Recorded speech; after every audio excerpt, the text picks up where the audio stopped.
कहानी में अब तक हमने देखा कि निखिल, समीर, रजत और अंकित, इन सबको लगता था कि सब कुछ खत्म हो गया है, सब कुछ ठीक हो गया है। लेकिन अजित की आत्मा, उसको मुक्ति तो मिल गई थी, हॉस्टल में शांति भी थी। मगर निखिल के सपनों में बार बार आने वाली एक ही लाइन, तुम भी हम में से बन जाओगे, अब भी उसके जहन में गूंजती थी। जब एंथम की आवाजें और ये मेरा कमरा है की चीखें दोबारा सुनाई देने लगी, तब उन्हें समझ में आया कि अभी कुछ तो बाकी था। एक रात निखिल फिर से उठ गया। सपने में एक आदमी वर्दी में, आंखों में अंधेरा लिए, उसके सामने था।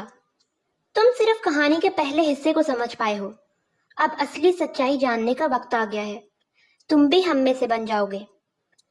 इस पर सपना छोटी सी बिल्डिंग के एक पुराने कमरे तक ले गया, रूम नंबर 308। ये वही कमरा था जहां अजित रहता था। लेकिन कंफ्यूजन ये था कि रूम नंबर 308 छठा बिल्डिंग में भी था और इस हॉस्टल की बिल्डिंग में भी। लेकिन अजित सपने में यह समझ नहीं पा रहा था कि ये कौन सी बिल्डिंग है। निखिल और समीर ने फैसला किया कि वो दोबारा से पुराने केयरटेकर के पास जाएंगे और उनसे मिलेंगे, और उन्होंने कुछ ऐसा ही किया। वो उनके पास गए और केयरटेकर ने उन्हें सब कुछ डिटेल में बताया। बेटा, अजित पहले आर्मी हॉस्टल में रहा कुछ अर्सा, क्योंकि जब उसने कॉलेज में एडमिशन लिया था तो इस बिल्डिंग में जगह नहीं थी, तो उसे छठा बिल्डिंग में रूम नंबर 308 अलॉट कर दिया गया। हाँ, वो एक आर्मी हॉस्टल था, लेकिन अजित के पापा भी कैप्टन थे, तो उसे ये प्रिविलेज मिला।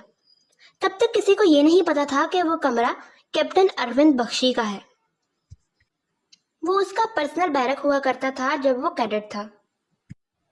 अजित कुछ दिनों में बदल गया था। वो चिल्लाता था, ये मेरा कमरा है, क्योंकि उस पर कैप्टन अरविंद की आत्मा का कब्जा होने लगा था। अजित सिर्फ एक शिकार था, असली बुराई थी कैप्टन अरविंद बख्शी की आत्मा, जो 1983 में मर गए थे। लोगों का कहना है कि उसने अपने कुछ कैडेट बच्चों को डिसिप्लिन के नाम पर टॉर्चर किया और एक रात पागलपन में उन्हें हॉस्टल की छत से धकेल दिया, फिर खुद भी कूद गए। लेकिन उसकी आत्मा कभी नहीं गई। उसने अपने बैरक रूम 308 में एनर्जी ट्रैप कर ली थी। जब भी कोई नया लड़का उसके कमरे में आता, उस पर उसका साया चढ़ जाता और वो एक ही बात बोलता रहता, मैं उन्हें छोड़ता नहीं, तुम भी हम में से एक बन जाओगे। अजित भी एक विक्टिम था। एंथम की आवाज, ये मेरा कमरा है, ये एनर्जी एक ही फील्ड से निकल रही थी जो रूम नंबर 308 के जरिए पूरी छठा बिल्डिंग में फैलती थी। अजित मर गया क्योंकि उसने मेजर अरविंद बख्शी की आत्मा के खिलाफ जाने की कोशिश की। बाकी लोग भी इसी वजह से खत्म हुए। निखिल को सब समझ आया।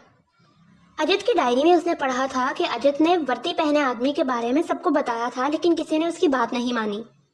जब अजित ने सच दिखाने की कोशिश की तो उसे खामोश कर दिया गया और उसकी आत्मा को ट्रैप कर लिया गया, और यह सब करना था मेजर अरविंद का। निखिल, समीर, रजत और अंकित, इन सब ने मिलकर प्लान बनाया।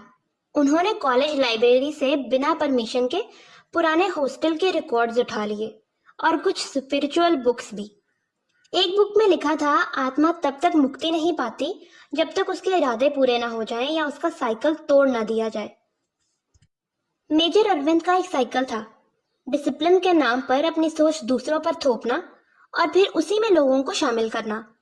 तुम भी हम में से बन जाओगे का मतलब था उसका नेटवर्क बढ़ाना। छठा बिल्डिंग का रूम नंबर 308 सील कर दिया गया था। उस रात उन सब ने मिलकर छत पर मेजर बख्शी की आत्मा को बुलाया। उसने फिर वही लाइन बोली, तुम भी हम में से एक बन जाओगे। निखिल ने उससे कहा, हम तुम्हारा फर्ज समझते हैं, लेकिन तुमने अपना फर्ज भूलकर अत्याचार करना शुरू किया। तुम्हारी आत्मा को मुक्ति नहीं, दंड मिलना चाहिए।